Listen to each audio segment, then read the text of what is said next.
Hello, everyone, and welcome to today's event where we are launching Mushroom Health Science Australia. And you're all joining us from around the country, and we are thrilled to have you here. So I'd like to introduce myself before we start. I'm Dr. Emma Beckett. I'm from FOODiQ Global, so I'll be the host and a last-minute speaker today. So I would like to acknowledge that this event and the creation of Mushroom Health Science Australia was funded by Hort Innovation using the mushroom research and development levies and contributions from the Australian government. So for those who don't know, Hort Innovation is the grower-owned, not-for-profit research and development corporation for Australian horticulture, which does include mushrooms. And you can learn more by visiting horticulture.com.au. But we're very grateful that Hort Innovation has trusted us at FOODiQ Global to set up Mushroom Health Science Australia and to run this launch event today. So for the launch event, before I start, I do want to acknowledge the country that I'm on today and the country that you are all on. So we're coming from all around Australia and perhaps from elsewhere as well. I'm coming from Awabakal lands, and this is a beautiful shot of a local landmark that has a beautiful Dreamtime story. So if you look up Nobby's Head in Newcastle, Awabakal lands, there's a beautiful story about the exiled kangaroo that forms that landmark, which I think is a lovely connection to this country. So feel free to jump in the chat and acknowledge the lands that you're on today. So what are we here to do today? To launch Mushroom Health Science Australia and talk about the wonderful health benefits of mushrooms. So you can visit Mushroom Health Science Australia. It is live now at mushroomhealthscienceaustralia.org. And it's a resource that is created to support you as health professionals or whatever space you sit in the food and health and nutrition areas, to be able to access all of the latest and best science on the health benefits of mushrooms all in one place, hopefully in a way that you find fun and digestible. So for today's event, to give you a taster of all the things you might learn on the website, we have three speakers. So the first one was to be Dr. Flavia Fayette-Moore. However, at the last moment, Flavia has unfortunately been taken ill. So I'm stepping in a dual role today as host and the first speaker on her behalf. Then we will be having a in-kitchen presentation from Steph Geddes, who's a registered nutritionist and the founder of Body Good Food. And then we will be diving into some very specifics of health and mushrooms with Professor Velma Stonehouse, looking at specifics of the potential cardiovascular benefits of mushrooms. We're also going to have a quiz along the way. So if you have a second device with you, or you'll be able to do it on the computer that you're watching on as well, it just might take a little bit of moving between your different apps. We will have a quiz. So if you've got a mobile phone or an iPad or something, so you can have a separate device to participate in that quiz, there will be prizes. So get ready for that. So I'm going to do the first presentation today on behalf of Dr. Flavia Fayette-Moore, and I'm going to be talking about mushrooms and the future. So you will be able to ask questions of me and all of the speakers by asking questions in the Q&A. So you can use the Q&A box to ask questions, and then I can ask them of the speakers or answer them myself for my presentation. And you can use the chat to speak to each other, but don't put questions for me in the Q&A because in the chat, sorry, because I'll be flat out trying to check out the Q&A. So yes, let's do it that way. So I'll put on my speaker hat now and present to you on mushrooms and the future, as I said, on behalf of Dr. Flavia Fayette-Moore. Sorry, my slide changer, there we go. So since I'm presenting for Dr. Flav today, I wanted to tell you a little bit about Dr. Flav first. So Dr. Flav is my boss. She is the CEO of FOODiQ Global, and she is a nutrition scientist and space nutritionist. We call her our future foodie. So at FOODiQ Global, we are a flat structure, so we don't have job titles. We got to choose our own foodie names. And Flav is our future foodie. We call her the future foodie because she is very forward focused, including on how nutrition will work in space and how mushrooms will be part of that. She's been working in nutrition for over 20 years. She has at least 7 years of experience researching edible mushrooms. And she has a lot of very exciting stuff coming in this space. So she's been to International Space School and she is very interested in how mushrooms will be part of feeding the future here on Earth and in space. So I just wanted to say she might need to update this change maker in global human health to maybe universal human health.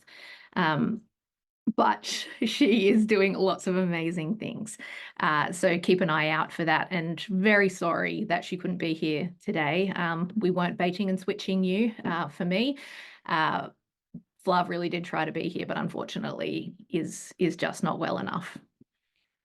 So to mushrooms and the future. So from a very quick search on Google, you can, if you put in fungus and future, you can see there are so many different headlines. And those headlines are coming from all kinds of players. And this is including things as, mainstream as the New York Times and the BBC, as serious as the UN Development Programme, maybe as lighthearted as things like Country and Town House, like a lifestyle and design kind of magazine. Places like TED. TED are doing talks and writing articles on why fungi will exist in space. National Geographic, Australian Geographic, both are talking about mushrooms being part of the future and even inspiring engineers to build a better future. And in the middle there, we've got Stella McCartney and her 2022 campaign, summer campaign featuring fungi fashion. And I'm going to talk a little bit more about fungi fashion later. But this just goes to show, we at FOODiQ Global and Dr. Flav specifically, very interested in mushrooms and the future and mushrooms and space, but we're not the only ones. So this is a very exciting and upcoming kind of space. So really thrilled to be able to share it with you. So why are mushrooms so exciting? And they're basically so exciting because they are so unique. So if you look at, the evolution of life on Earth and moving from bacteria to archaea to plants to animals, then we've got fungi. They're not a plant, they're not an animal, they are their own thing, and they are a more recent branch of that evolutionary chain. And so that explains, biologically speaking, a lot of their really exciting properties that make them different to animal foods, make them different to plant foods, or different to bacteria and the things that they can do and produce as well. So mushrooms are really very unique, and they're much more closely related to animals than they are to plants, even though we consider them as a plant food when we talk about them nutritionally.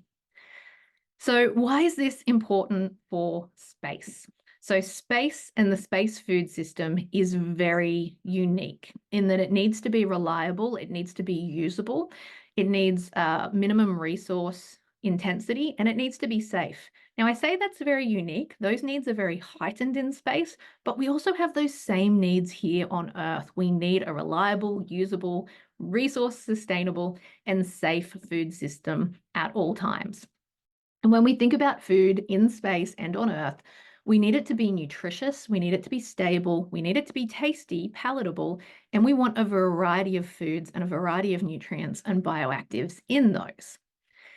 So you might not know this, but when we do space missions now, I say we, I've never been to space, but when astronauts go to space now, they are a food-first approach. So they don't actually take a large number of supplements to be able to sustain themselves in that space, that low Earth orbit environment.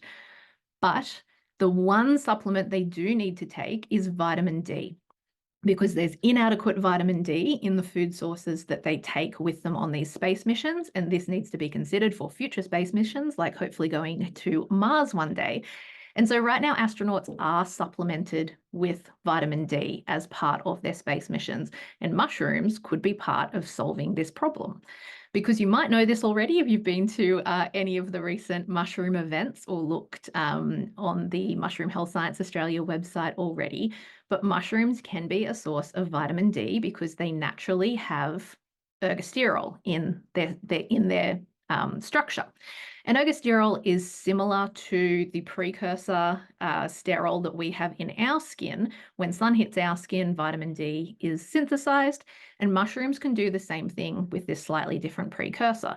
So by UV exposing mushrooms, and there's plenty of UV in space, we can create vitamin D and have a food-based source of vitamin D, which would be superior to giving the astronauts supplements. Superior because mushrooms are so much more than vitamin D. And so, replacing a vitamin D supplement with a vitamin D rich food brings all these other benefits. And it's exactly the same here on Earth. We can pop our mushrooms in the sun and they can produce the vitamin D, or we can buy the pre-UV exposed ones that come with that come already UV exposed in the supermarket. They're called things like sunny mushrooms or vitamin D mushrooms. We can get the vitamin D with all these other added benefits, with the nutrients in a low sodium form, low kilojoule form, vegetarian, with all the bioactives that come in mushrooms as well. And particularly important is coming along with that delicious umami flavor that mushrooms provide. So this is important to us here on Earth because umami, delicious. But it's particularly important in space because you know that when you go on a flight, your tastes change. Food doesn't taste as good on a plane. Same thing when you go up into space. But umami is special. Umami is retained in space for reasons I don't think we fully understand yet. And so by creating umami in mushroom-containing foods for astronauts, we could be enhancing the palatability, which is going to help astronauts stay nourished in space. Also really great for making things tasty here on Earth. But specifically in space, a low sodium diet is used as a countermeasure to the bone loss that happens in that microgravity environment.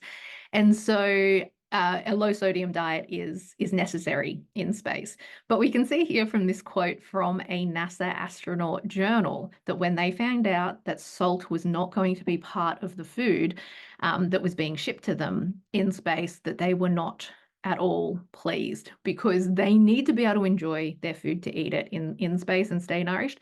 And we need that on Earth here as well. And so mushrooms are a great way to boost the flavor of your savory dishes without needing to add that excess salt. So a really good salt reduction technique. Okay, so here are all the reasons why mushrooms are really great for space, whether it's a low Earth orbit mission, whether it's a lunar mission or a Mars mission that might happen, hopefully happens in the future, or even here on Earth, these same wonderful principles apply. So mushrooms require minimal inputs to grow. And a really awesome thing that they could do in this kind of closed system environment is they could use the wastes, the inedible wastes from other foods that would be grown to be their growth media. And they could also be a way of even recycling human wastes in that closed system environment. They are a massive reduction in area required compared to growing plants. So 33% reduction compared to plant crops when grown in those space conditions, because mushrooms can grow in a really flexible environment. So they can be grown vertically, they can be grown in an AI setup. There's people on Earth already who have done mycoponic setups where they're maintaining mushroom farms through AI. Very importantly for the space environment is they can be grown in systems that don't produce particulates, because we don't want to be producing particulates in a microgravity environment because it's very hard to get them back, can cause damage to astronauts and equipment. It reduces the amount of electricity that we need to grow food in space and for life support, because we don't need light to grow mushrooms. They can grow in microgravity, that has been shown already, and they're a really fast growing crop. They can double in size every day. And they're a crop that you can grow, pick, and eat without needing to do anything to process or change form already. And they're 100% edible, nothing that we need to throw away. And obviously waste in space would be a big problem, and waste on Earth is a big problem too. Something really cool that's been researched lately is the way that mushrooms can break down other other matter and turn it into something usable. So if you think about space and, you know, the space dirt, space dust, space rock environment, and that rock is probably not ready to grow crops that can feed humans. But on Earth, they've modeled that kind of asteroid rock with what's called regolith. And regolith has been shown that if you use mushrooms, you can actually digest and break down that regolith. And they think that they're going to be able to do that and get that media ready to grow plants within a couple of years. And that's really exciting in terms of creating a space in space where we can actually grow food. Mushrooms are also really useful for construction and textiles, and this could be done combined with the regolith, so with what's already there, which means we need to take less to space to actually be able to build structures, and I'm going to talk about that a little bit in a minute. And then we have the benefits that mushrooms have as a shield, protecting from the radiation that's in space, and the melanin in mushrooms can be used as a protective shield in this way. Kiara, I might need you to change the slide again. Sorry, darling. There we go. So this is an example of what's happening here on Earth already. On the left there are some bricks that NASA has made out of mushrooms, mushroom mycelium, yard waste, and wood chips, offcuts of wood. And they're making those bricks and demonstrating that you can use them to produce feasible structures. The red one in the middle there is where this has happened already in real life. So this is the front of an ice cream shop in Brazil, and this is a mycelium structure that has been used to make this front wall of this shop. So the mycelium being the part, the kind of the roots, imagine, of the mushrooms where the fruiting bodies grow from. I know biologically that's not a correct assumption, a correct description, but it makes sense to think of them that way. And then on the end there, we've got this French designer. We saw Stella McCartney with the fungi fashion before, but this French designer has used mycelium to make essentially a mushroom leather that can replace plastics or pleathers, or can be used as a leather alternative, and perhaps other materials as well. And you're probably thinking, Emma, we're here to talk about health science. Why are you telling me about construction and fabrics? But if you think about it, having a crop that can do more than one thing is part of our food security, our economics, and economic sustainability for our farmers, and is part of sustainability for using the bits that don't get eaten. So it means we're not putting anything off into waste if they can be recycled for these kinds of things. So that's actually really exciting that we can do this. And if we grow them in space or on Earth, we can be using mushrooms for really diverse purposes. Next slide, please, darling. So getting back to the actual health science side of things, mushrooms are also really exciting as a functional food. So Velma will talk more specifically about the second last one on this list, which is the beta glucans and their cholesterol lowering effects for cardiovascular health. But there's lots of other great things that are in mushrooms as well. And mushrooms are particular unique sources or high sources of a lot of these bioactives as well, because we know that food is more than just nutrients. So chitin is a key example, which is a prebiotic fiber with links to gut health, lower body weight, and reducing risk for cardiovascular disease.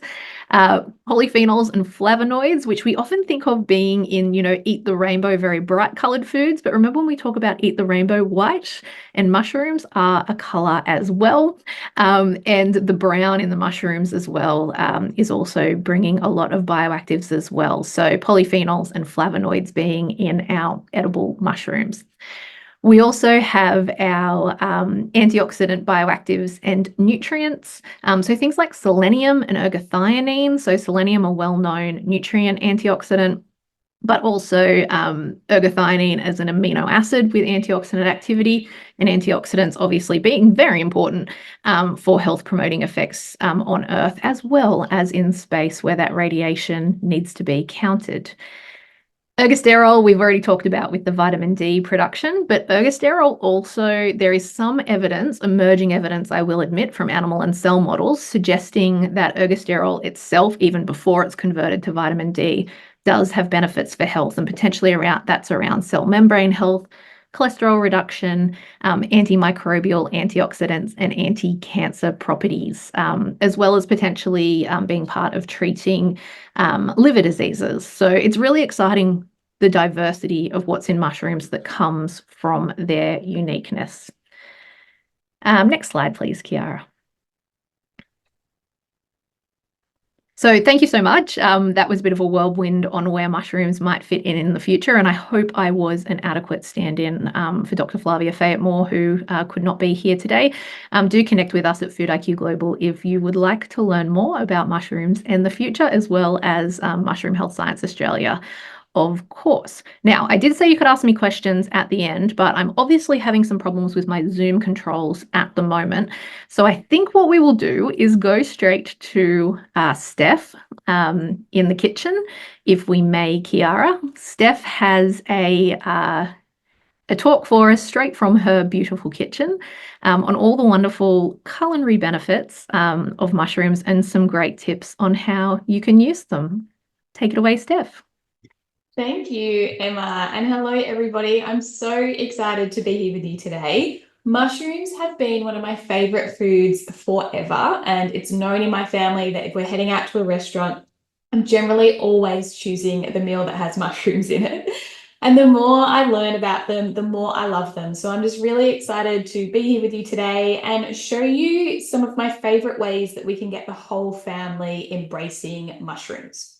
So I'm going to talk you through, I've got lots of recipes to share with you today, but I want to talk you through first kind of the whole process of mushrooms, from the buying to getting them home and storing them to then cooking them and what we can do with them. So if we start with where to buy them, the best thing about mushrooms is because they are grown in Australia in a controlled environment, it means that they're available to us all year round, which is fabulous. Now, because of that controlled environment, it also reduces that risk of any price fluctuations that might come from extreme weather conditions or natural disasters that can sometimes affect other produce. So it means not only are they available to us all year round, but they're also affordable for us all year round as well, which is wonderful. Let's talk about what we're looking for when it comes to mushrooms. Now, we're going to go over to my little fancy kitchen camera over here to explain this one to you. So what we're looking for with our mushrooms is kind of four main things. So the first thing is we want them to be dry, so we don't want any moisture there. We want them to be smooth. We want them to be firm and nice and plump. Now, for our smaller sort of mushrooms, so our button, our cup, and our brown Swiss, you can see here it's got this little what we call a veil. And that should be attached all the way around. It might be easier to see with this one. You can see that veil is attached all the way around. And that's what you want to look for with the smaller mushrooms. However, with our larger mushrooms, obviously that veil isn't attached anymore. And we can see all the gills there. Now we want all the gills to be intact. And you might see a little bit of moisture on these gills, and that's okay for our larger mushrooms. But otherwise, in general, we're looking for smooth, firm, dry, and plump mushrooms. Now, when we do get those mushrooms home, let's look at how we want to store them. So the good thing about mushrooms is they're really easy in that you might see a little bit of, say, soil, and it's actually just pasteurized compost, which is what they're grown in.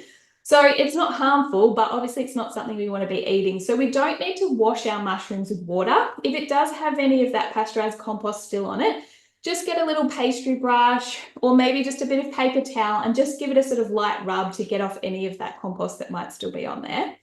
And then before we want to store them, Emma touched on the fact that they can actually generate vitamin D. So what we want to do is before we put them away, we want to get them out in the sun.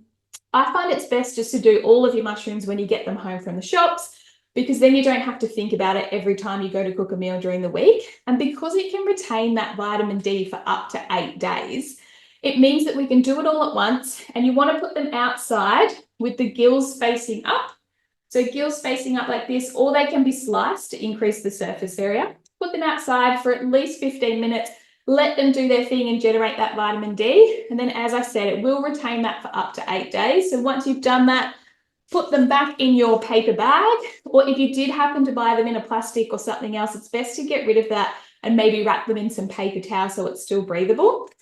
Pop them in the veggie drawer in your fridge and they'll keep for up to a week, retaining that vitamin D as well. So that's the best way to store our mushrooms. Now let's have a look at when it comes to eating our mushrooms, what is an actual serving size? So when we talk about just a standard serving size, we're looking at about 75 grams. Okay, so 75 grams. Now, it's going to depend on your mushrooms, how big they are as to what's going to be 75 grams. But what we say is that generally sort of 4, maybe 5 of our button mushrooms, so our smallest ones. And then for our Swiss brown or our cup mushrooms, 2 to 3 mushrooms here. And then for our larger mushrooms, it's just the 1 mushroom there. Now, the best thing is about mushrooms is, like Emma said, they're a zero waste food, which means we can actually eat the entire mushroom. So we know that the cap actually has more bioactives in it, but the stem actually contains up to 40% more of the soluble fiber. So both are incredibly nutritious parts to eat, and we want to make sure we're having both of them. Now, that means you can just slice up your mushrooms, keeping the stalk intact, and use them like that. Or if you were doing a recipe that was, say, like a stuffed mushroom or something like that, you can actually snap off that stalk, but I would still suggest that you use it in the recipe. So maybe you finely dice that and add it to the mixture that you're going to stuff the mushroom with, or you could pop it in your fridge and use it in a recipe another time during the week. So the best thing I think about mushrooms is that they're so versatile. You can use them in so many different ways. Now, you can eat them raw, that is fine, but we know that when mushrooms are cooked, particularly when they're roasted or browned, you do get more flavour from them. So cooking them is always a better idea to get some flavour. And we know that their wonderful nutritional benefits are actually retained during cooking, and that's really good to know, especially if we cook them at a low heat. So we tend to say sort of low and slow with our mushrooms is a good way to go. In terms of how we can serve them or how we can cook them, you can do them diced, you can do them sliced, you can quarter them, you can halve them, or you can even do them whole. So if you're dicing them and you've got really good knife skills, do it that way. Otherwise, you can always chuck it in a food processor and dice it that way, or you could grab your grater and even do it that way. So lots of different ways that you can prepare your mushrooms.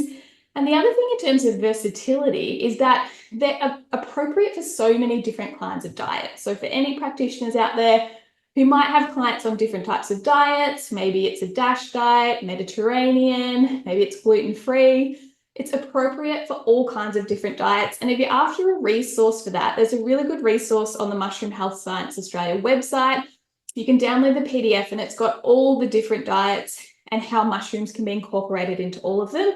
You know, particularly for vegetarian and vegan diets, where it can really bring that complex umami flavor, which can be lacking in those diets. So it really is super versatile and everybody can enjoy mushrooms. Now let's get on to the culinary side of things. So I want to talk about 2 things first. Now, in terms of flavor, the first thing is that the more mature your mushroom, the more flavor it's going to have. Now, I will be honest and say I didn't even know this before I started researching for today's event. But when it comes to your mushrooms, all of our common mushrooms, which we find at the supermarket or at the shops, are actually all the same mushroom, but they're just harvested at different times to get different sizes. So I think that's pretty fascinating. So we obviously have our button mushroom here. That is our white variety. And then we have our cup mushroom, which is also the white variety. And then, yes, we've got a flat one there. I'll bring a portobello over here.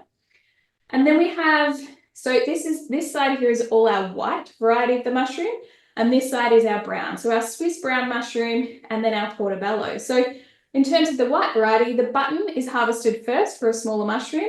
And then we have the cup mushroom. And then for the more mature mushroom, we have the flat mushroom. And same with the brown Swiss. This one's harvested earlier and the portobello is harvested later. So we know that these bigger mushrooms are going to have more flavor. But I think it's really interesting to note that, because if we've got people in the family that perhaps aren't really in love with mushrooms yet, then we might want to start with some of these smaller varieties that are a bit more mild in flavour. So dicing them up, using them in your recipes where the flavour won't be too noticeable.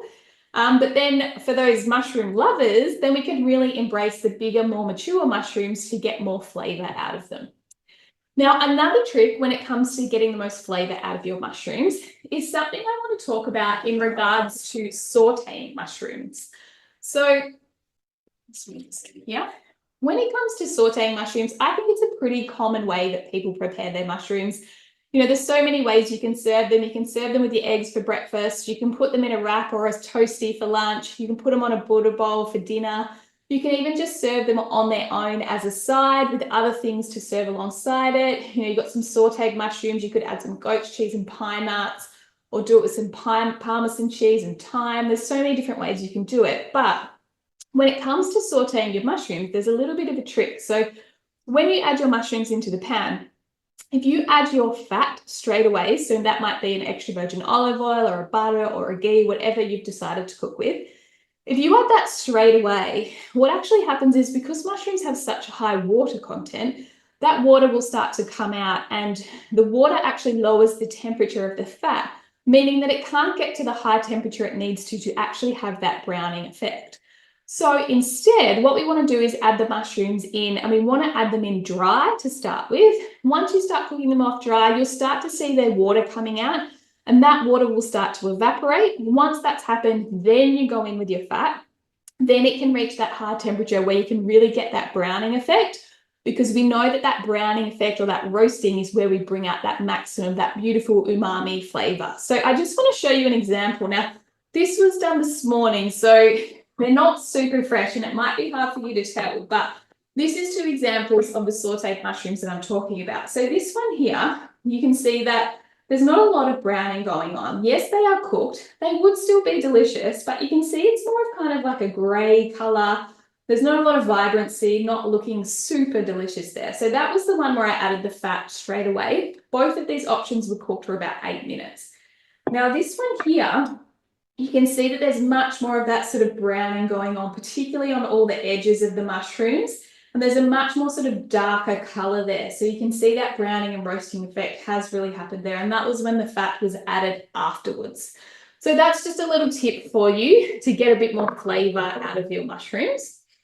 Now, in terms of recipes, if you head over to any of the mushroom websites, but particularly there's got recipe symbols on the Australian Mushrooms website. There's recipe symbols next to all the different kinds of mushrooms as to what's an appropriate way to cook each different kind of mushroom. Now, I think, you know, that can be helpful if you're new to cooking mushrooms, but to be honest, they're so versatile. I think they honestly go with everything. So today, I'm going to share with you a few recipes that are my sort of family favorites and ways that we can really get the whole family embracing them. Now, the first one I want to talk you through is a technique called the blend. Now, you may have heard of this. The reason we love it is because it means you don't have to start adopting any new recipes necessarily. You can use the recipes that you already love and use in your household, and you can just start to sub in mushrooms. So it's basically any recipe where you would use mincemeat. So any recipe that uses mincemeat, you want to take out some of that mincemeat and add in some diced mushrooms instead. It's just a perfect way to get more nutrients in, but obviously it blends in so that if people are new to mushrooms or they don't accept mushrooms just yet, they may not even know that it's in there, but they're still getting the nutritional benefit. So one example I have for you today is a Mexican bowl. So you can see here, I've got the Mexican mince here. I took out half of that mince. I popped it in the freezer, which means that I'm saving myself a bit of money because I'll have that for next time I want to cook. And then I put in some mushrooms in there. It's also got onion, garlic, capsicum. I have added some black beans because, yes, if we are taking out some of the mince, we will be losing a little bit of that protein. So this one actually has black beans in there. You could also add things like lentils as well if you wanted to add the mushrooms but still get a little bit more protein in there. And then obviously served with all our colourful veg and some whole grains as well. So that's just one example of how you can do that blend technique, but you could do it with spaghetti bolognese, you could do it with shepherd's pie, you could do it with burgers. any other kind of recipe like that where you could use that blend technique. Now, the next recipe I have for you is again using like a diced mushroom. This one here is my chicken noodle soup. Now, this has to be, I think, one of the most popular recipes on my website. It was designed when I was feeling a little bit under the weather, and all I really felt like was a nice, comforting chicken soup. And I knew that if I could get mushrooms in there, especially those vitamin D mushrooms that I put out in the sun, I was going to be getting that vitamin D to help support the immune system. But you've got in there also, you've got your chicken, your beautiful mineral-rich broth, you've got carrots, onion, lots of garlic, lots of ginger, lots of turmeric. And because the veggies are all diced, it's done all in the food processor, so it's super easy. Often kids don't actually understand that they're actually in there. And, you know, mostly what you can see is noodles and chicken. So that can be a really family-friendly recipe to start introducing some mushrooms as well. And the last one is a little bit different.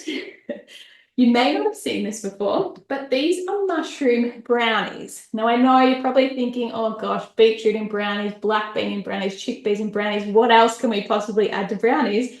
But now that you've heard about all the wonderful nutritional benefits of mushrooms, I think you might be inclined to add them to your brownies next time you do it. Now, I will say, don't knock this till you try it. I was a little bit sus. This is a recipe from the Australian Mushroom Growers website, so you can head over there to get the recipe. But it's actually super delicious, and you can't even tell that the mushrooms are in there. You can see this one actually has walnuts in it. You could leave the walnuts out if you wanted to make them nut-free for lunch boxes. But you can see they're super fudgy, really delicious. I even halved the sugar content of the recipe, which I do with a lot of my baking recipes, and they were still really yum. So one that you might want to start off trying, which you might have more luck with getting the family to eat, is some brownies. Now let's move on to some different ways that we can serve the mushrooms. So the next one I want to look at is some really easy like midweek meals when it comes to family favorites. So one thing I have here, and this is a just or similar to a Justine Schofield recipe from the Australian Mushroom website. And this is tacos. I love tacos. Such an easy recipe midweek. You can pull it together in no time. And of course, we probably haven't thought about putting mushrooms into our tacos. So you could do a diced up mixture, mix it in with other things to go in your tacos. I've actually just done the mushrooms sliced and then sauteed them on both sides and put them in. This is with some rocket, some cucumber, some avocado, it's got mushrooms, and then like a chipotle mayo on top. You could add your choice of protein to that. So whether that be like a crumbed chicken or maybe some fish, some tofu or some tempeh, and that would be really delicious. I love tacos because you can kind of let everyone serve themselves as well, which is often good for kids. So then the next one that I have here is a one tray bake. And this is a Jamie Oliver recipe. You can see here, it just looks so delicious. I mean, two of my favorite things, right? Jamie Oliver and a one tray bake. How can it not be good, right? So we know that we have minimal dishes when it comes to this. This is a great recipe. It was rice, it was whole chicken thigh. And then you can see in here, I've put a mix of different mushrooms. So I put some portobello in there, which I've just quartered. I've put some whole brown Swiss. I've put some cup mushrooms in there. You could even, you know, go a bit exotic if you wanted to and use shiitake or other things you might get your hands on. There's spinach in there, there's butter beans. And it actually also uses a mushroom soup as part of the base to cook the rice in. So a mushroom soup, just a pre-packaged one that you can buy. I looked at the ingredients to check that there was an all sort of clean ingredient list, which was good. I think it was the Australian owned organic brand, perhaps. That with a bit of water, cover it in foil, pop it in the oven, literally set and forget, come back and you've got dinner ready. So that's a really easy one for a midweek meal. The next one is one of my favorite ways to have mushrooms, and that is a mushroom burger. Now, what I've got here today is all the things that we can use to build a mushroom burger.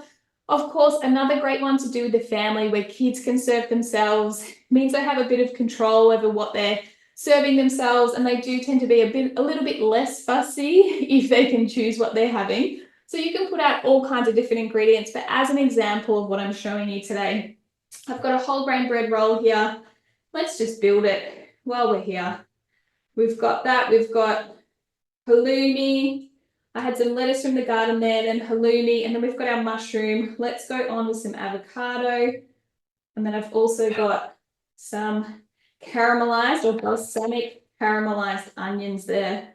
Let's build that up, put this on top, and that looks so delicious. So an easy burger, again, you could add some mayonnaise. I would also love to add some kimchi to this. I think kimchi and mushrooms go together so well, or any other kind of fermented veggie would be really nice with that too.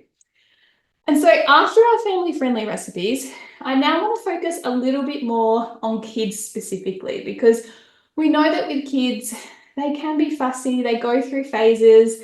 Don't worry, I'm a nutritionist and I'm not immune to having a fussy eater at home. But I think we need to remember that two things are important with kids.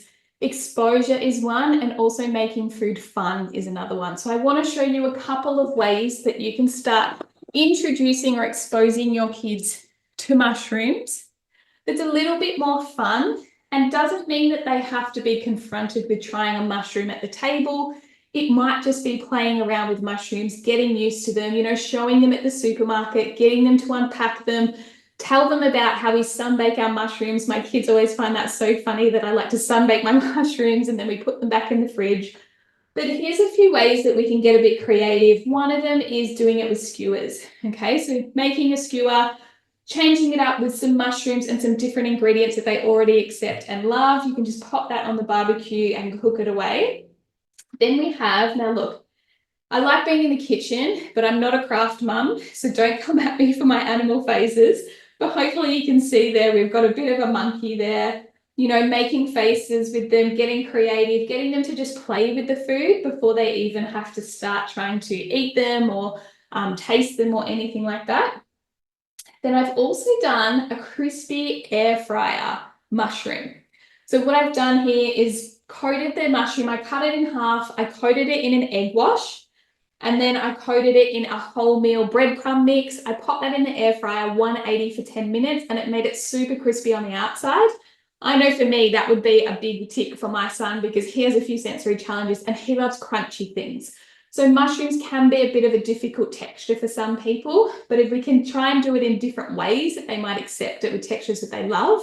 And that's a good way to start to introduce it. And this is another recipe. This one is from the Australian Mushroom Growers website as well, but this is a mac and cheese stuffed mushroom. So I thought that recipe was a good one where you can go, okay, I know my kids love mac and cheese. How can we change it up and see if they'll eat it if it's exposed to a new food in the way of stuffing it in a mushroom? So that's just a few sort of fun ways that we can start to embrace them with kids. And the last one I have here is some lunchbox options. So how can we get mushrooms into our kids' lunchboxes? This can be done through different ways, whether the mushrooms are visible or whether they're not. Means we can still get the nutritional benefits in once they're accepting the mushrooms, but we can still get them in even if they're not. So the first one here is a rice paper roll. So I'm stick to the board a bit. I've used sauteed whole slices of mushrooms, but you could do a mixture of like diced mushrooms with maybe some tofu, some onion, garlic, and a bit of soy sauce, and that could go into your rice paper roll.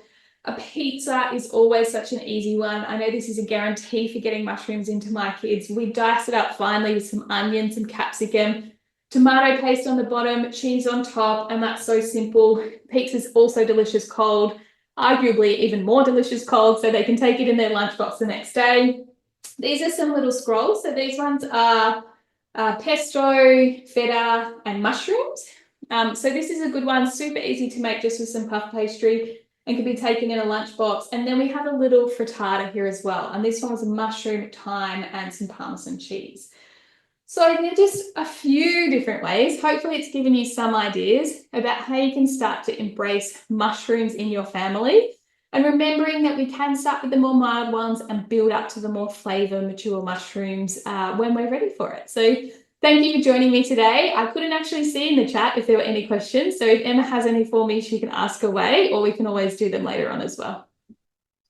Thank you so much, Steph. I think because I did my little technical difficulty before, I'll get everyone back together and I'll do all the questions at the end. Thank you so much. That all looked delicious. I know you said they were for kids, but those macaroni and cheese stuffed mushrooms definitely made me regret making this a lunchtime event because my stomach growled so much when you shared those. So thank you. We'll bring you back for questions afterwards. So now, after my technical difficulties earlier, I'm terrified because this next section has real potential for technical difficulties. So what we're going to do is, because we're talking about education and knowledge and awareness of mushroom benefits today, I would like to do with you all a mushroom quiz. The mushroom quiz. It's a countdown, and the first question will come up. The first question is, what is the scientific name for a portobello mushroom? Is it Agaricus Bisporus? Is it Amentina phalloides? Is it Pleurotus orostratus? Or is it Philomena filiformis? And most of you were correct. It is Agaricus Bisporus. And fun fact, all of our common mushrooms in Australia, our white button mushrooms, our cup mushrooms, portobello, Swiss brown, flat and barbecue, they are all Agaricus Bisporus, just in different colours and different maturity levels. So well done to the 28 of you who got that right. If you didn't know that, don't worry, there's plenty more questions and you have time to catch up. Well done, Paula, who must have been the fastest and also correct. Question number 2. Chitin, hemicellulose, alpha and beta glucans, mannans, xylans, and galactans are examples of what? Are they antioxidants in mushrooms, nutrients in mushrooms? Are they not found in mushrooms, or are they prebiotics found in mushrooms? I gave that away before. They are prebiotics found in mushrooms. Nutrients, I can see why people went for that. And some of them will have antioxidant properties as well. So well done, those who got that right. Let's see how it affected the leaderboard. Paula is still slaying. Well done. We'll go to the next question. Where do mushrooms sit in the Australian Guide to Healthy Eating? Are they fruits, vegetables? Are they with the meats, legumes, etc.? Or is it not specified? And nearly everyone got that right. Yes, they do sit in the vegetables group, despite not being a vegetable, despite not being a plant, but they were put there because they have the most similar nutrient properties to the vegetables. But we do know the use of them is so much more versatile than that. Paula really wants that crumble frying pan and cookbook. We're still in the leaderboard, but Meg's coming up behind. Plenty of time. When are Agaricus Bisporus mushrooms in season in Australia? All year round, spring, autumn, or summer? All year round, of course, because we can grow them indoors and we can grow them in all kinds of environments. So we don't need to worry about when we have our mushrooms. And Meg has come from behind and Paul has dropped down to 3rd place. That's exciting. And this is our second last question. UV exposed mushrooms could specifically help address deficiencies of which vitamin? Vitamin A, K, E, or D? That's right, because you were all definitely listening. Yay! 100% correct rate. Oh no, sorry, one person. Ooh, sorry. Yeah, vitamin D in the sun, ergosterol, produced just like our skin. Exciting. Meg is still in the lead. Paula, you're still in 3rd place. And we've got Prue in number 2. Last question. Mushrooms are a good source of, being 10% of the DI based on RDI, of which of the following vitamins? So we've got, this is going to be too long for me to read them all out, but find the list there of which vitamins you can get from your mushroom. Good sources. And we've all done, ooh, we went for E, K, and D, but it's actually niacin, pantothenic acid, biotin, and folate. So only 5 of you knew that. So definitely visit the nutrients page on Mushroom Health Science Australia to learn more about that. So let's see how that last tricky one changed the leaderboard. In 3rd place, we have Paula. So Paula, make yourself known in the chat so we can find you in real life to get your prize. Prue in 2nd place, well done. And did Meg stay on the podium for number 1? Yes, she did. So ladies, well done. Make yourself known in the chat so someone from the FOODiQ Global team can find out your real life identities, because these are not your full names. And we can get those prizes out to you. So thank you so much, everyone, for playing. I found that exciting, but I'm a massive mushroom nerd. So yes. I'm back. And now I get to throw to our final speaker, who is Professor Velma Stonehouse, who has adjunct professorships with the University of South Australia and QUT. And she has previously been she's the immediate past president of the Nutrition Society of Australia. So I know her as our fearless leader for so long in the nutrition science space. She's such a wonderful person as well. And I'm really thrilled that she's here to speak to you today specifically about the cardiovascular potential benefits of mushrooms. So thank you so much for being here. Over to you, Velma. Thank you, Emma, for that introduction. So after all of that, we are now moving into more specific and around scientific evidence, and in particular, cardiometabolic health. Next slide, Chiara. So coronary heart disease continues to be a really important disease to consider. Despite reductions in its rate over the last 2 decades or so, it is still the leading cause of burden and mortality in Australia and globally. And diet and lifestyle are fundamental in reducing the risk and preventing coronary heart disease. And we can affect risk factors like dyslipidemia, hypertension, hyperglycemia, obesity through dietary interventions. Now, so it's important to look at what the scientific evidence for mushrooms and coronary heart disease, and the evidence is emerging. Next slide, Chiara. So there are many ways that mushrooms can contribute to a healthy heart dietary pattern. Firstly, by helping to reduce saturated fatty acids. Because of its consistency and its taste, it could help to reduce meat intake in the diet, and in that way, it can reduce saturated fatty acids, which we know is an important dietary guideline for reducing risk of coronary heart disease and lowering blood cholesterol levels. Mushrooms is also a source of potassium in levels that is equivalent to that in bananas on a weight for weight basis. And we know that potassium is important for blood pressure lowering. As we've talked before in the session, it can help to reduce salt intake because of its umami, savory taste. It can reduce salt, and in that way, it can reduce risk for high blood pressure. It is a source of beta-glucan, and many of us would be aware of beta-glucan in oats and barley and their cholesterol-lowering effects. Fewer people are aware that mushrooms are also a good source of beta-glucan, and I'm going to talk a little bit more about this later in my talk. As you've just heard from the quiz, mushrooms are a good source of prebiotics like chitin, hemicellulose, alpha-beta-glucan, etc. And prebiotics may affect coronary heart disease through modulation of the gut microbiota, which in turn may affect cholesterol regulation, glucose control, inflammation, and also improve the gut barrier function. Mushrooms is also a source of antioxidants, including ergothioneine, and in reducing oxidative stress, it reduces the risk of heart disease. And we've heard a lot about the canned mushroom that is high in vitamin D, and vitamin D is also associated with reduced risk for heart disease. Next slide. So how does the scientific evidence stack up? The evidence is emerging and limited. There are a few systematic literature reviews that suggest that there are some evidence of favorable effects on lipid, blood pressure, inflammatory markers, and glycemic control.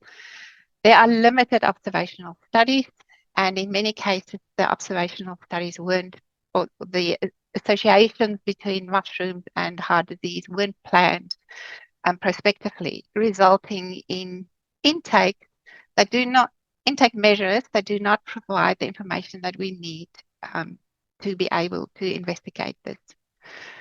Many of the reviews pool different mushroom species, and we know that different mushroom species potentially differ in their cardiovascular effects. And it also pools forms of mushrooms like components or bioactives that are extracted from mushrooms, or dried powders or fresh, and the effects may be different depending on the form.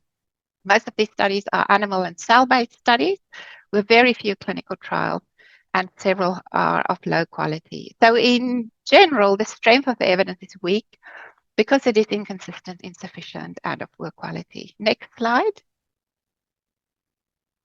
So I want to focus on 3 studies that look at Agaricus bisporus mushrooms. As you've heard, they are the common mushrooms like button and cup and portobello and brown mushrooms, etc. So the first study, probably the only clinical trial on Agaricus bisporus, was a non-randomized trial. In this trial, they looked at Agaricus bisporus that was fried in olive oil, and they compared that to a usual diet for 30 days. They showed a reduction in the lipids or improvement in lipid profiles, but this study is criticized because it was not randomized and because it is impossible to say whether the effects we've seen are due to the mushrooms or due to the olive oil because they were combined in the intervention. The second study was a randomized crossover acute study where participants consumed test meals that included 0, 8, or 16 grams of Agaricus bisporus powder. The main goal of the study was to look at ergothioneine bioavailability, which they confirmed in this trial, but they also showed a trend to blunt postprandial triglyceride responses. And this is an important effect because increased postprandial triglyceride lipoproteins causes increase in oxidative stress and inflammation, which affect vascular function and therefore contributes to atherosclerosis. The third study was a recently published trial, randomized controlled trials in healthy adults. Older adults who were overweight, they consumed Mediterranean diet with or without 84 grams per day of button or Western mushrooms for 8 weeks. They showed a reduction in fasting glucose, but did not show any effects of mushrooms on blood pressure, lipid profiles, insulin resistance, and inflammatory markers.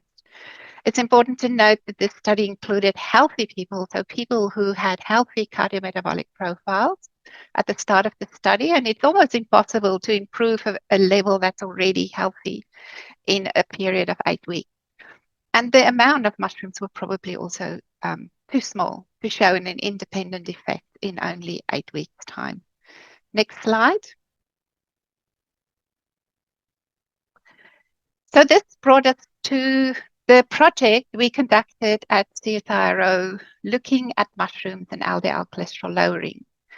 As I mentioned before, mushrooms is a good source of beta-glucan, and beta-glucan in oats and barley are well known for the cholesterol lowering effects. Regulatory bodies in Australia, US, and Europe, and other jurisdictions have authorized health claims linking beta-glucan with cholesterol lowering. But these health claims only apply to oats and barley. It does not apply to mushrooms. Now, for those of you who have done undergrad training in nutrition, you may remember this mechanism. The primary mechanism through which beta-glucan lowers cholesterol levels is through the enterohepatic circulation. What happens is that the liver uses cholesterol to produce bile acids. When food is present in the small intestine, the liver secretes these bile acids to help to emulsify the fats and for it to be taken up by the endothelial cells. The bile acids are then reabsorbed and taken back to the liver to be stored in the gallbladder. When beta-glucan is present in the small intestine, the beta-glucan binds with the bile acids and results in the excretion of the bile acids. That means the body needs to make new bile acids, and it does that by using cholesterol levels. The levels of cholesterol in the liver reduces, and it takes up cholesterol from the circulation to replete those cholesterol stores. So the result is a reduction in circulating cholesterol levels. Next slide. But the beta-glucan structure is different in mushrooms and oats and barley. In cereals, the glucan structure is more linear, contains beta 1 to 3, 1 to 4 glycosidic linkages, whereas in mushrooms, it is branched. So it contains, in addition to the linear 1 to 3 linkage, it also contains a short branched 1 to 6 glycosidic linkage. It is unknown whether the cholesterol lowering properties differ because of this structural difference. Next slide.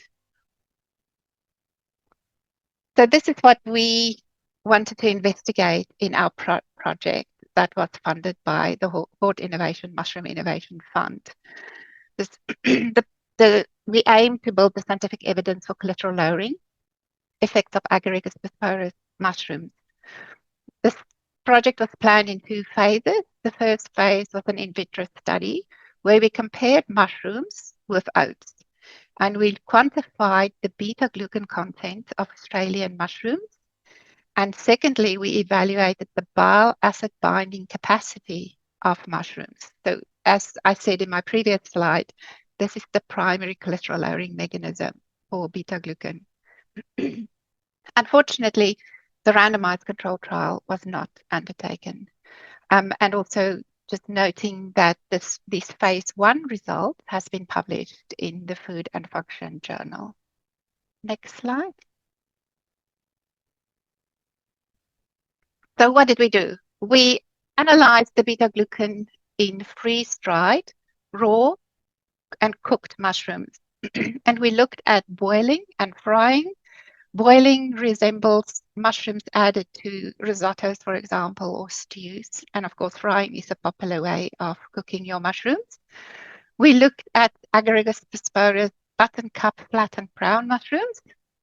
And we also analyzed pleurotus mushrooms, including shimiji and oyster mushrooms. And while we analyze these in the freeze-dried form, we are reporting them in the fresh form as well. We analyzed the bile acid binding capacity using an in vitro digestion simulation assay. And we did this in raw and cooked mushrooms. Next slide. So this diagram resembles the results, and I will slowly take you through it. So on the left-hand side, you have the different mushrooms that we've analyzed. At the top, we've got the Agaricus bisporus mushrooms, button cup, flat and brown, and then the shimiji and oyster mushrooms, and at the bottom, we've got oats. Next is the amount of beta-glucan in these mushrooms, and note that these are expressed as per 100 grams of dried weight. So in the freeze-dried form, if you look at the Agaricus bisporus mushrooms, beta-glucan levels were between 5 and 8 grams, and that is comparable to that of oats that had a beta-glucan content of 8 grams. The shimiji and oyster mushrooms were 5 times higher in beta-glucan than the other mushrooms. Now, looking at the bile acid binding capacity, look at the green bars, and this is raw mushrooms. So again, in the Agaricus bisporus mushrooms, ranging from 29 to 36%, it is similar to that of oats at 36%. But interesting, the bile acid binding capacity of shimiji and oyster mushrooms were much lower than that of the Agaricus bisporus mushrooms, about 1.5 times lower. Looking at the effects of boiling on bile acid binding capacity, you can look at the colored bars. And again, boiling actually increased the bile acid binding capacity. And this is probably more due to greater levels of beta-glucan in these samples as a result of boiling, because the results are expressed per 500 milligrams of dry weight, not per beta-glucan amount. So to summarize, Agaricus bisporus had similar beta-glucan and bile acid binding capacity compared to oats. Pleurotus mushrooms had 5 times more beta-glucan, but lower bile acid binding compared to oats. And we estimated that you'll need to consume about 3 times more beta-glucan from the pleurotus mushrooms compared to that of oats and Agaricus Bisporus.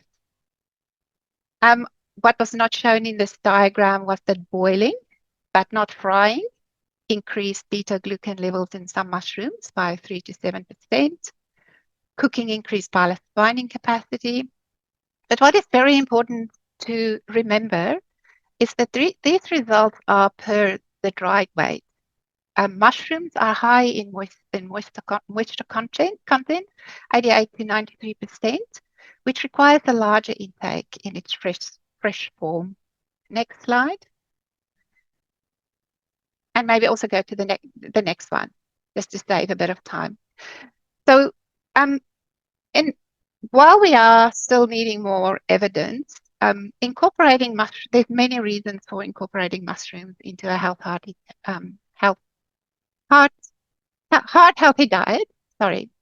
And the food choices high in beta-glucan is limited. It's basically oats and barley and a few other sources. So mushrooms is a good viable alternative to increase beta-glucan content in the diet. To obtain 1 gram of beta-glucan, and this is the amount required in a serving of oats and barley products to allow a health claim, you'll need to consume, when looking at button mushrooms, 150 grams of raw mushrooms, less when it's boiled. This is equal to about 1.8 cups of raw mushrooms and about 9 button mushrooms. But this amount may differ depending on the size of the mushrooms. If you think about 75 grams as a standard serving of mushrooms, to get 1 gram of beta-glucan from button mushrooms, you'll have to consume 2 servings a day of button mushrooms. To save time, I'll just move to the next point. Sorry, go back. I just want to say that this amount is higher than what the average Australian mushroom consumer is consuming, which is 60 grams per day. But the target population, somebody with hypercholesterolemia, for example, may be willing to make certain dietary choices to improve their cholesterol levels. Next slide. So just very quickly wrapping up, in summary, mushrooms have several attributes that can contribute to a healthy diet pattern. The current evidence is emerging. We've provided some in vitro proof of concept that it may reduce Agaricus Bisporus, may reduce LDL cholesterol levels. Needs to be confirmed in clinical trials, though. But to achieve the amount of 1 gram, we need to consume around 150 to 300 grams of fresh raw Agaricus Bisporus mushroom. And then the last slide just have the names of a few people that I would like to acknowledge who has contributed to this research. Thank you very much, Emma. Amazing. Thank you, Velma. So that was a fabulous taste of what you would learn on the Mushroom Health Science Australia about the cardiovascular benefits with some even more details, new information. And the idea is Mushroom Health Science Australia will grow over time as more research like the research that Velma just presented gets done. So it will grow with you. If you would like to, and we would love if you would visit Mushroom Health Science Australia to learn more, the QR code and the website are on the screen now. So now I would like to get Velma and Steph back to answer some questions. And we did have some questions from the audience, and I have a few questions as well. So we did have a question. I feel like this is for me because I did say that mushrooms are closer to animals, and then someone asked, how can we recommend them to vegans then? It's totally fine because from an evolutionary perspective, closer to animals. But from an ethical perspective and a nutrients perspective, definitely closer to plants. So definitely vegan safe. And I've not met a vegan who is concerned with the origin of mushrooms. Steph, we had a question about fermenting mushrooms. So we know that fermenting foods can have nutritional benefits. Have you ever fermented mushrooms, or how do you think that would go if tried? Yeah, look, I haven't tried it myself, but I don't see any reason why you couldn't do it. And I suppose particularly if you ended up with, excess mushrooms, they're so nutritious, we don't want them to go to waste. So fermenting or pickling is a great way to be able to preserve them and not have that waste. And I guess we're looking at kind of two factors there, like the nutritional profile of the mushrooms themselves, but then we know that the fermentation process has its own unique benefits as well. So yeah, I can't see why you couldn't do it. And if anything, you're probably getting, some more benefits from the fermentation process as well. Try it out, whoever asked, and send us the results to the Mushroom Health Science Australia inbox. Tell us all about it. I'd love to know. Yes. The recipes that I've seen look great, but I have not had a chance to try any of them. Velma, can I ask you a big picture question? Because, we're mostly health professionals in one way, shape, or form here today, and you presented so much wonderful upcoming science. Can you give me the simple, if you're a health professional, what should you be doing given the context of this evidence and recommending that people eat mushrooms? Yeah, sure. Even though while we're still waiting for the scientific evidence, I think there are so many reasons to include mushrooms in our diets in terms of health, cardiovascular benefits. As I mentioned, it has got many attributes like reducing saturated fats, reducing salt, potassium, prebiotics, antioxidants, vitamin D, etc. So many reasons to include it in your diet. If you have a client with hypercholesterolemia, it can, while we're waiting for the evidence, I think it is a good idea to suggest mushrooms as an alternative source to increase beta glucan values. As I said, there's not many sources of beta glucan. We have oats and barley mostly. So having another source of beta glucan would be a good thing. So enhancing intake with 1 to 2 servings a day, I think can only do good and no harm. Amazing. Love that. Someone said in the chat that you can pickle mushrooms and they go great in antipasto. Yes, I have had that before, of course, but not all pickles are fermented, let's remember. So different health benefits, but still a great way to eat them. Love that. I'm going to go back to the culinary question, Steph, about could you make a mushroom infused oil? So thinking like truffle oil here and maybe the same way we make the FODMAP low FODMAP oils for onions and stuff. Do you reckon you could do that with mushrooms? Yeah, I mean, it totally makes sense that you could. We know we can do it with onions and garlic and lemongrass and ginger and stuff. So yeah, it makes sense that you could do it, particularly for FODMAPs where, I mean, mushrooms can come into a FODMAP diet, but it's only around 7 grams is considered like the green light at one serving occasion. So it's not a lot. So I suppose if you still wanted to get like that mushroom kind of flavor in your meals, that could be a really great way to do it. I would probably just suggest to maybe try using the more mature, the larger varieties of mushrooms, because that will pack more punch in terms of flavor. Whereas the smaller ones might be a bit too mild to come through in an oil. But yeah, I think you could definitely do it. Amazing. I'm going to try that as well. While we're on oils, someone's asked about those mushroom oil supplements that you can buy. And I'm going to go ahead and answer that and say, I personally would not recommend those over eating mushrooms because those products are very highly variable and it will really depend on how they're created, what actually ends up in them. They're very expensive. And you also miss out on all of the other benefits of eating a mushroom because you'll only get the oil extracted nutrients and oil extracted bioactives. You're not going to get any of the water soluble ones. All of those great things Velma just talked about, they're not going to come out in an oil, and you don't get the joy of eating. So I would recommend mushrooms food first before going to those supplements 100%. Speaking of extraction, Velma, you showed the boiled and the raw. Why does this happen? It's different of the extraction in the boiled versus the raw and the fried. Yeah, so we showed an increase in beta glucan levels in boiled mushrooms, but we didn't see that in the fried mushrooms.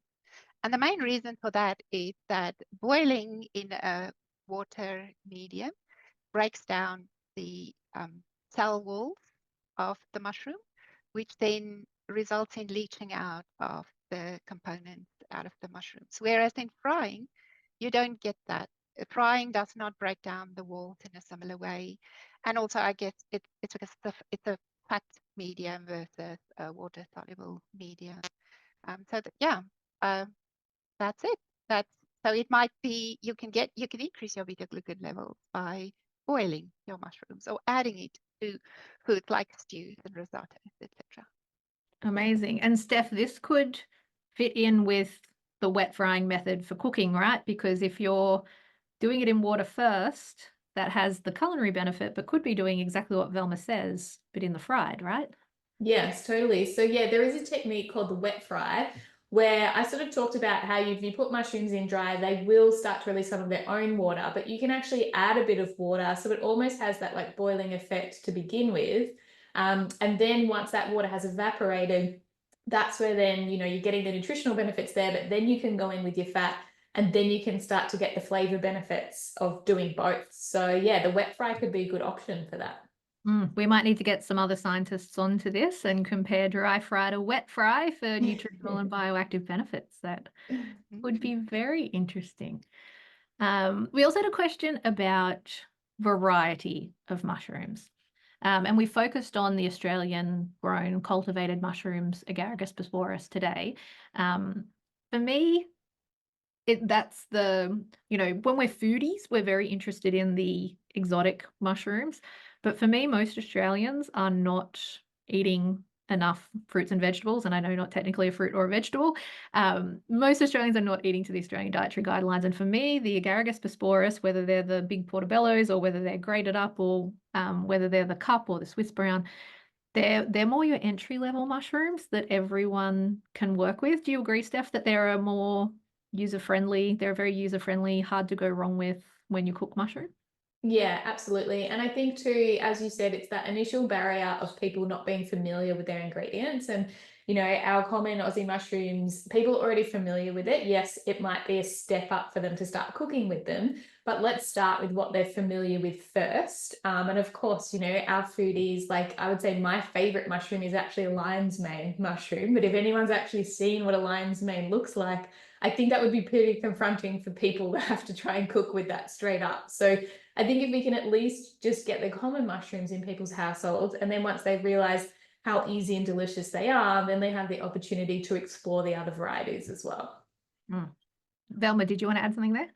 Yeah, what I want to say is that we can't assume that all the different varieties will have the same health benefits. As I showed in our study, in our in vitro study, we showed that even though the samiji and oyster mushrooms had 5 times more beta glucan than the Agaricus bisporus, their bile acid binding capacity was less than that of Agaricus bisporus. So I would still really emphasize, as you said, increase those common mushrooms in our diet first. But nothing wrong with consuming the others. Yeah. And there was also a question about foraging, and we absolutely do not encourage foraging for mushrooms in Australia. It's way too risky. And we know that the cultivated Australian mushrooms, the Agaricus Bisporus, are always going to be safe. So always get your mushrooms from a reputable grower, a supermarket, greengrocer, or your local farmers markets. Definitely don't go out looking for mushrooms for yourself, or if you do, just appreciate their beauty rather than their flavor. So that is all we have time for today. I am so grateful for all of you who have taken the time to attend, and we hope to see you soon on the Mushroom Health Science Australia website. Look out for us at some conferences coming up, including the Nutrition Society of Australia conference, if you will be there. I'd really like to thank Velma and Steph for sharing their time and energy with you today. I think that was a real beautiful taster of what you can find on the website. We would love to hear from you, get your feedback on today's event and on the Mushroom Health Science Australia website itself. I'd also like to once again thank Hort Innovation for their funding today's event, as well as funding the Mushroom Health Science Australia project. And we really do hope that it does, we really do hope, sorry, that it does help you as health professionals in whatever role you play to be able to help get people eating more of these health promoting foods that are delicious and have so many fabulous benefits. So once again, thank you so much. We'll see you at our next event.